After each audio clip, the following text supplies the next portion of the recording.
One of the most dangerous places to work in the world is a dry dock. I can tell you that I have seen more things happen as a result of just people not paying attention while a ship or a submarine is dry docked. I don't have time for the stories. I will share this though.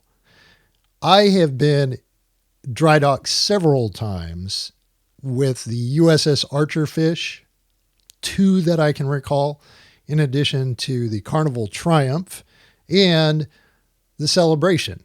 Although it wasn't the Carnival Celebration at the time, it was just the Celebration. The funny thing about the Celebration's dry dock was we were there for a month.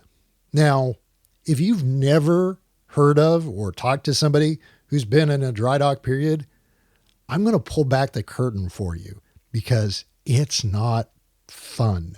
It's not pretty. In fact, it's downright miserable. And I say this because by and large, everything that you take for granted when you're a guest on a cruise ship is not working. You're getting shore power, which means that you're not getting air conditioning and you're not getting a high functioning kitchen, let alone a fully functioning galley. So there are a lot of amenities that you would take for granted as a normal guest on a cruise ship that the crew, as well as the folks who are doing the work refurbishing the ship, don't have an opportunity to have at their disposal while they're in dry dock. This is just the downside of dry dock. It gets more complicated though when you're talking about a ship-wide systems upgrade. Now, Celebration had not had its systems fully upgraded since it was launched. There were incremental upgrades here and there, but what was really frustrating about this particular ship-wide upgrade was there wasn't a whole lot of planning that I was aware of regarding what the sequence was for upgrading switches and a couple of routers, in addition to servers and storage and a handful of other things that were equally as important that needed to be sequenced out.